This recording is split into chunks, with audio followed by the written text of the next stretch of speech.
Le livre de sagesse de Salomon.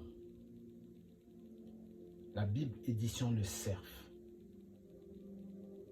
Un livre traduit en français sous la direction de l'École biblique de Jérusalem. Bible version Jérusalem. Chapitre 1. Aimez la justice, vous qui gouvernez la terre. Ayez sur le Seigneur des pensées droites. Cherchez-le avec un cœur simple. Car il se laisse trouver par ceux qui ne le mettent pas à l'épreuve. Il se manifeste à ceux qui ne refusent pas de croire en lui. Les pensées tortueuses éloignent de Dieu, et sa puissance confond les insensés qui la provoquent. Car la sagesse ne peut entrer dans une âme qui veut le mal, ni habiter dans un corps asservi du péché. L'Esprit Saint, éducateur des hommes, fuit l'hypocrisie. Il se détourne des projets sans intelligence. Quand survient l'injustice, il la confond. La sagesse est un esprit ami des hommes, mais elle ne laisse pas le blasphémateur impuni pour ses paroles. Car Dieu sculpte ses reins. Avec clairvoyance, il observe son cœur. Il écoute les propos de sa bouche. L'Esprit du Seigneur remplit l'univers. Lui qui tient ensemble tous les êtres, il entend toutes les voix. C'est pourquoi nul n'est à l'abri lorsqu'il tient des propos injustes. La justice qui confond les coupables ne l'épargnera pas. Sur les intentions de l'impie, il y aura une enquête. Le bruit de ses paroles parviendra jusqu'au Seigneur qui le confrontera pour ses forfaits. Une oreille attentive écoute tout. Même les murmures des récriminations ne restent pas cachés. Gardez-vous donc d'une récrimination inutile et plutôt que de dire du mal, retenez votre langue. Car un propos tenu en cachette ne reste pas sans effet. La bouche qui calomnie détruit l'âme. Ne courez pas après la mort. En dévoyant votre vie, n'attirez pas la catastrophe par les œuvres de vos mains. Dieu n'a pas fait la mort. Il ne se réjouit pas de voir mourir les êtres vivants. Il les a tous créés pour qu'ils subsistent. Ce qui naît dans le monde est porteur de vie. On n'y trouve pas de poison qui fasse mourir. La puissance de la mort ne règne pas sur la terre. Car la justice est immortelle. Pourtant, les impies ont invité la mort du geste de la voix. La tenant pour amie, pour elle, ils se consument. Ils ont fait un pacte avec elle. Ils méritent bien de lui appartenir. Chapitre 2. Ils ne sont pas dans la vérité. Lorsqu'ils raisonnent ainsi en eux-mêmes, notre existence est brève et triste. Rien ne peut guérir l'homme au terme de sa vie. On n'a jamais vu personne revenir au séjour des morts. Nous sommes nés par hasard et après nous serons comme si nous n'avions pas existé. Le souffle de nos narines, c'est de la fumée. Et la pensée, une étincelle qui jaillit au battement de notre cœur. Si elle s'éteint, le corps s'en ira en cendres et l'esprit dissipera comme l'air léger. Avec le temps, notre nom tombera dans l'oubli et nul n'aura plus ce que nous n'avions fait. Notre vie passera comme un nuage sans laisser de traces. Elle se dissipera comme la brume chassée par les rayons du soleil, écrasée par sa chaleur. Nos jours passent comme une ombre. L'heure de notre fin ne peut être reculée. Elle est scellée et nul ne revient. Alors, allons-y, jouissons des biens qui sont là. Vite, profitons des créatures tant que nous sommes jeunes. Enivrons-nous de bon vin et de parfum. Ne laissons pas échapper la fleur du printemps. Couronnons-nous de rosée en bouton avant qu'elle ne soit fanée. Chacun de nous ne manque à nos orgies.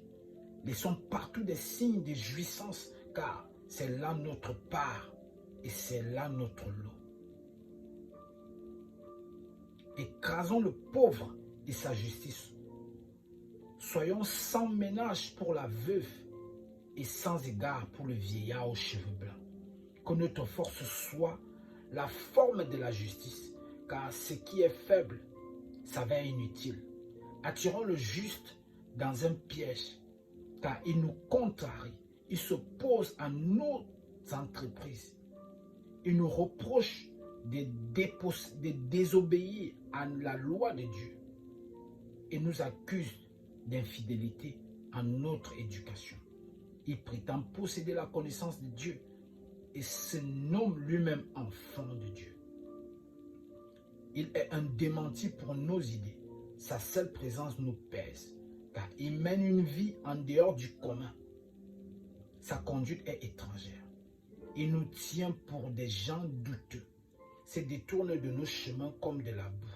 Il proclame l'heureux, le sort final des justes, se vante d'avoir Dieu pour Père. Voyons si ces paroles sont vraies. Regardons comme il en sortira. Si le juste est fils de Dieu, Dieu laissera et l'arrachera aux mains de ses adversaires. Soutenons-le, soumettons-le à des outrages et à des tourments. Nous saurons ce que vaut sa douceur. Nous éprouverons sa patience. Condamnons-le à une mort infâme, puisqu'il dit quelqu'un interviendra pour lui. C'est ainsi que leur raisonnement, ces gens-là, c'est ainsi que raisonnent ces gens-là. Mais ils s'égarent. Leur méchanceté les a rendus aveugles. Ils ne connaissent pas les secrets de Dieu. Ils n'espèrent pas que la sainteté puisse être récompensée. Ils n'estiment pas qu'une âme irréprochable puisse être glorifiée. Or, Dieu a créé l'homme pour l'incorruptibilité. Il a fait de lui une image de sa propre identité. C'est par la jalousie du diable que la mort est entrée dans le monde. Ils en font l'espérance, ceux qui prennent pari pour lui. Chapitre 3. Mais les âmes des justes sont dans la main de Dieu. Aucun tourment n'a de prise sur eux. Aux yeux de l'insensé, ils ont paru mourir. Plus leur départ est compris comme un malheur et leur éloignement comme une fin. Mais ils sont dans la paix. Au regard des hommes, ils ont subi un châtiment, mais l'espérance de l'immortalité les comblait. Après de faibles peines, de grands bienfaits les attendent, car Dieu les a mis à l'épreuve et trouvés dignes de lui. Comme l'or au creuset, il les a éprouvés.